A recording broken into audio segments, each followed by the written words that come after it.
오늘 신문을 읽으면서 제가 이거는 뭐 설교하고 조금 별개의 일인데요. 읽다 보니까 한 문구가 참 제 마음에 와닿았었어요. 우리가 너무나 잘 알고 있는 성 어거스틴. 그러니까 성 어거스틴은 굉장한 설교가거든요. 그리고 그의 영성이나 그의 신학이 오늘날까지 대물림 됐다고 해도 과언이 아닌데, 그분이 오늘날 설교를 하는데 그 설교대가인데도 불구하고 그의 혀가 유난히 꼬이고 앞뒤가 잘 맞지도 않고 완전히 엉망이 되거든요. 그래서 이제 성 어거스틴은 오늘 완전히 설교 망쳤네. 그러니까 완전히 이건 더 부끄러울 정도였었는데, 놀랍게도 그 설교를 들은 열심당 2단자가 회심을 하는 역사가 일어나고, 그리고 성 어거스틴 앞에서 감사하고 눈물을 흘리는 일이 일어났다는 거죠. 이와 같은 일이 성경에서도 일어났거든요. 바울이 철학자들, 에피크로스 아파나 여러 철학자들 앞에서 이제 변증을 할 때에 바울이 그들 앞에서 절대 뒤지지 않았거든요. 바울이 얼마나 설교를 잘했는지 정말로 유창했었어요. 자기가 가지고 있는 학문이나 그 다음에 철학적인 지식, 그 다음에 뭐 영지론 애들이 말하는 것들, 그런 걸 다 받아들이면서 자기가 가지고 있는 정말 세상 지식들 다 동원해가지고 그들을 설득을 하고 그들 앞에서 변론을 했는데 어떤 일이 일어났을까요? 바울 입장에서는 너무너무 설교를 잘했다고 생각했었어요. 근데 그곳에서는 믿는 사람이 한 사람도 없었어요. 그래서 바울이 다짐한 게 있습니다. 나는 오직 죽는 날까지 뭐 한다고 했을까요? 오직 그리스도의 십자가만 자랑하리라. 두렵거든요. 이 얘기를 제가 왜 말씀을 드리냐면은, 설교는, 설교자가 아무리 많이 배우고, 많은 연구를 하고, 또 아무리 논리 정연하고, 또 이해시키기 위해서 많은 시간을 투자하고 연구를 할지라도, 그 가운데 듣는 이들에게 성령님의 감화가 역사하지 않으면 단 한 사람도 변화가 일어나지 않아요. 그런데 설교 단상에 섰는데 그날따라 버벅거리고 문맥도 잘 맞지 않고 목회자 입장에서는 죽었다고 생각했지만, 하지만 듣는 사람들에게는 성령님께서 역사하시는 거예요. 그러니까 목회자를 도로 사용하시는 것이지 목회자의 능력과 힘으로 그 사람을 변화시키지 못한다는 거예요. 그래서 제가 여러분들에게 좀 부탁을 드리고 싶은 것은, 항상 예배 전에 성령님께서 각 사람에게 인도해 주시기를 강조해 주시기를 부탁드립니다. 그리고 목회자가 설교를 할 때 어떤 설교를 하든 각 사람에게 쉽게 이해되게 해주시고 듣는 이들의 귀를 열어주시고 그리고 변화와 감동받을 수 있게 해달라고 반드시 빠지지 말고 기도해 주시기를 부탁드리겠습니다. 자, 오늘은 여러분은 롤 모델이 있습니까? 인생에 살아가면서 내가 누군가를 닮아가야 되겠다. 그리고 그 사람을 본받아야 되겠다. 그러면서 평소에 그 사람을 따라하는 사람이 있습니까? 롤 모델이라는 것은 역할 모델이라고도 하는데요. 자기가 해야 할 일이나 또 임무 따위에서 본받을 만한, 또 존경할 만한, 그리고 또 모범이 되는 대상을 뜻하는 거예요. 그래서 내가 그 사람을 모델로 삼아서 그 사람을 따라하는 거예요. 예를 들어서 가수들 아시죠? 가수들에게 어떤 일을 시키는 줄 아세요? 롤모델을 선정을 해서 그 사람하고 똑같은 모창을 열심히 시켜요. 그래가지고 그 사람하고 똑같은 모창이 거의 완벽하게 되면 실력이 월등하게 좋아져요. 그 다음부터 자기 거를 시작해요. 연기도 마찬가지예요. 연기 신입생이 그냥 들어와서 연기를 배우는 게 아니라 반드시 어떤 롤모델이 있어야 돼요. 자기만은. 그래서 그 사람과 똑같은 제스처, 똑같은 표정, 이것들을 연구하면서 그 롤모델을 통해서 똑같이 흉내를 내는 거예요. 그러다 보면 어느 수준이 올라요. 저는 예전에 이제 여의도 순복음교회 학생들이 설교 연습하는 걸 한번 본 적이 있거든요. 조용기 목사님 설교를 틀어놓고 모두가 똑같이 말투도 똑같이 하고 설교, 서론, 본론, 결론까지도 똑같이 하면서 그거를 따라하는 걸 본 적이 있어요. 그래서 그런가 그렇게 나오는 사람들 보면 설교를 제법 잘하더라고요. 똑같은 것들에서 목소리도 비슷해요. 그래서 한번 순복음교회 목사, 여의도 순복음교회 목사님들 한번 보세요. 부목사들이는 거나 똑같을 거예요. 목소리나 말하는 거나 그 다음에 원고 이렇게 서로 계승 전달해 나가는 건 똑같을 거예요. 그래서 거부감은 느끼지 않아요. 그냥 이미 어느 정도 개조해 올라오는 거예요. 그러니까 롤모델이 그렇게 나쁘지 않아요. 그리고 스포츠 종목도 마찬가지예요. 빠른 성장이 있으려면 롤모델을 선택을 해서 그 사람의 기술이나 또 그 사람이 하는 일을 그대로 흉내내면서 따라하면 실력이 몰라보게 향상이 됩니다. 나중에는 그래 결국은 롤모델을 넘어서요. 얼마 전에 전영무 씨가 히든싱어라는 프로그램을 진행하고 있는데 혹시 보신 적이 있는지 모르겠는데 6개의 상자 안에는 오리지널 싱어 외에는 모두가 모창 가수예요. 그러나 우리들이 노래를 들을 때는 그 사람의 얼굴을 확인하지 않는 이상 도무지 누가 진짜인지 실력을 구별해내기가 어렵습니다. 그러니까 그 사람들은 그 롤모델을 삼은 그 가수 하나만 계속 연구를 하고 표정이나 입모양이나 똑같이 연구를 하는 거예요. 5년이고 10년이고. 그래서 실제 송가인도 어린아이 안 계셨죠. 송가인을 비롯한 여러 명의 가수들이 모창 가수, 다시 말하면 이 가짜 가수에게 2단계, 3단계에서 떨어지는 그런 수모를 당하는 일이 있었습니다. 그렇듯이 인생을 잘 살려고 한다면 롤모델을 정할 필요가 있어요. 그리고 그 사람이 똑같이 따라하다 보면 성품도 비슷해지고 또 말투나 실력도 향상이 두드러질 만큼 빠른 효과를 볼 수 있다는 것입니다. 지난 시간 바울은 진리를 거스리는 자들을 뭐라고 비유했죠? 개들, 행악자, 손할례당. 그러니까 개들을 삼가하고 행악자들을 삼가하고 몸을 상해하는 일을 삼가하라. 이러면서 아주 그냥 경무했었죠. 그러면서 바울이 의리를 얘기했어요. 의라는 것은 육체로 되는 것이 아니고 율법으로 되는 것도 아니고 오직 그리스도를 믿음으로 하나님께로부터 난 의다. 이렇게 얘기하고 있죠. 바울은 예수 그리스도를 얻고 그 안에서 발견되기 위하여 그 누구보다 잘난 육신의 배경인 족보나 가문, 학벌, 신분 이 모든 것을 배설물로 버렸느라고까지 고백을 했습니다. 그리고 바울은 늘 부활의 소망을 확신하였습니다. 죽으면 내가 부활을 하게 되고 또 하나님 분명히 있으니 더 좋은 것이 아니냐. 이러한 늘 부활 신앙 속에 살았던 사람이고요. 때문에 죽으면 소망을 빨리 이루어져서 더 좋다 이렇게 말했었죠.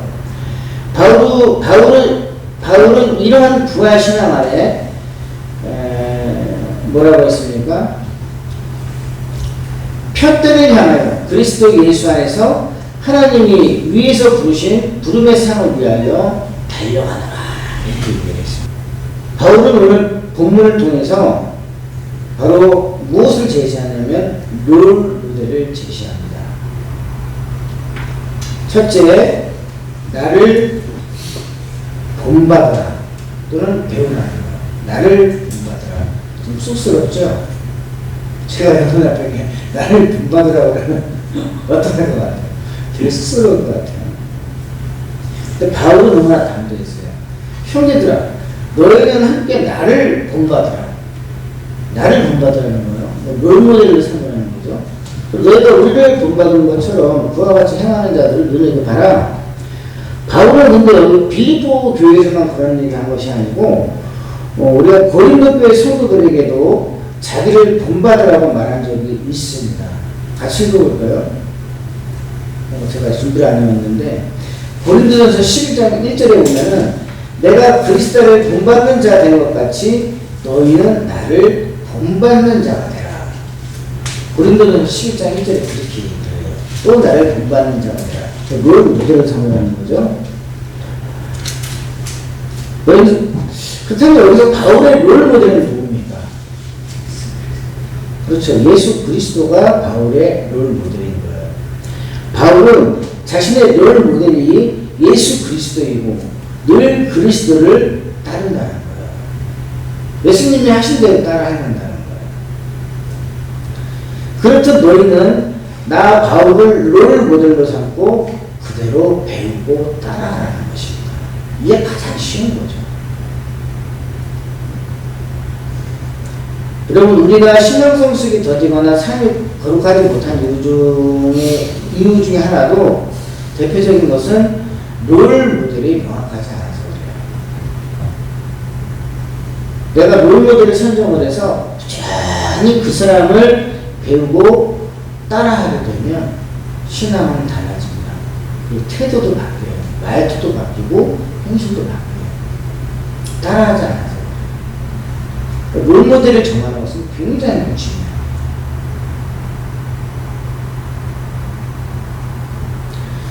바울이 나를 본받으라고 한 것은 자기를 자랑하거나 우월감 때문일까요? 전혀 아니죠. 빌립보 교인들에게 그리스도의 헌신에 대해서 어떤 모델을 통한 실제적인 교훈이 필요했기 때문입니다. 바울은 자신이 그리스도를 본받는 구체적인 모델을 삼았기 때문에 자신을 본받으라고 한 거예요. 자기도 예수님을 롤 모델로 삼았었거든요. 그것처럼 너희들은 나를 본받으라 이렇게 얘기하는 것입니다. 두 번째, 오늘 보니까 이러한 단어가 나옵니다. 그리스도의 십자가 원수. 무슨 얘기일까요? 본문 19절 읽어볼까요? 그들의 마침은 멸망이요 그들의 신은 배요 그 영광은 그들의 부끄러움에 있고 땅의 일을 생각하는 자라. 교회 안에 어떠한 자들이 있었냐 보면 이런 것 같아요. 이 말씀은 무엇을 뜻하냐 그러면 한마디로 자유가 아닌 방종을 하고자 지금 하는 얘기예요. 자유가 아니라 방종. 즉 예수 그리스도의 구속의 은혜와 자유를 왜곡을 해서 율법의 모든 조항들을 금지하는 거예요. 야, 예수님이 우리에게 자유를 주셨는데 율법은 이미 끝났어. 율법은 폐해졌어. 이렇게 주장하는 사람들 얘기 좀 여러분 들어보셨죠? 하지 말아야 돼. 구약의 율법은. 그러면서 우리는 자유야. 그리고 우리가 무슨 짓을 하든지 이미 과거에 지은 죄, 앞으로도 지은 죄, 예수님의 십자가 보혈로 인해서 우리는 제사함을 받았기 때문에 우리는 참 자유인이야. 자유롭게 생각해. 아무렇게 살아도 돼. 이런다는 말이에요. 죄책감 느끼지 마. 왜 또다시 죄책감을 느껴? 참 맞는 말 같은데 어떻게 보면 이게 이 구원파적인 얘기거든요.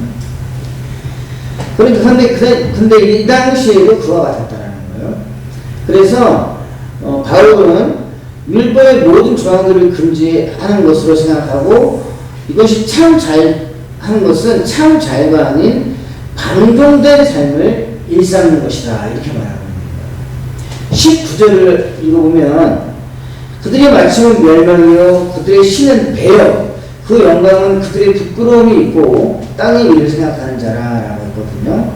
여기서 그들의 마침은 멸망이요 라고 했는데 이 말씀의 의미는 뭐냐면 십자가 구속의 은혜 즉 자유를 이용해서 육신의 욕망에 빠져있는 자들을 뜻하는 거예요.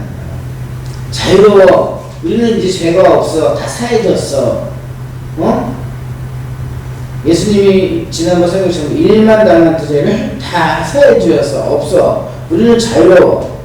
근데 그렇게 생각한 나머지 육신의 욕망에 빠져있는 것을 뜻하는 거예요. 이것을 자유라고 생각하는 거예요. 이것은 자유가 아니라 뭐다?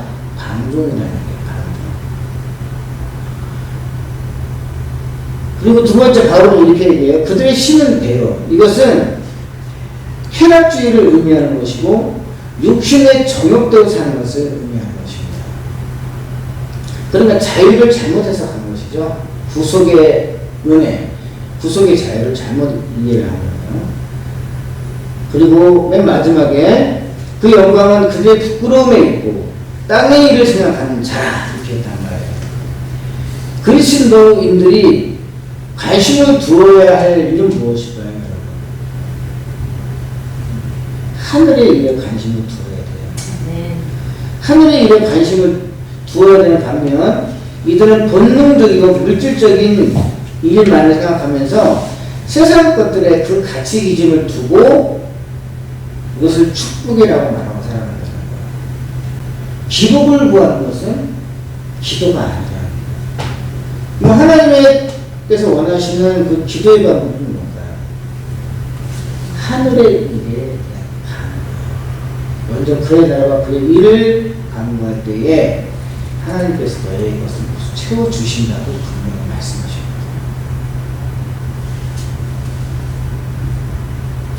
그다음에 우리가 조금 턱없이 여기는 그런 일반 종교인들도 그렇게 기도를 해서 그런데 그리스도인들이 오늘 본문의 말처럼 땅의 일을 생각하면서 땅의 일에 대해서 간구하고 자기 욕망에 빠져나오지 못하고 있다라고 한다면 2번이 자들이에요. 그럼 그들은 어떠한 자들이 될까요? 같이 읽어보실래요? 그리스도의 십자가 원수다. 바울이 이렇게 신랄하게 지금 세 번째, 바울은 이렇게 얘기하고 있습니다. 해야 할 일, 다시 읽어보실까요? 우리의 시민권은 하늘에 있다. 자, 20절입니다. 다시 읽어볼까요? 그러나 우리의 시민권은 하늘에 있는지라 거기로부터 구원하는 자, 곧 주 예수 그리스도를 기다리는 거예요. 이 얘기는 무엇이냐면 그리스도인의 시민권은 땅에 있는 것이 아니라 하늘에 있다는 거예요. 그러므로 비록 땅에 사는 동안 하늘 시민답게 하늘 일을 위하여 힘쓰라는 것입니다. 바울은 말합니다.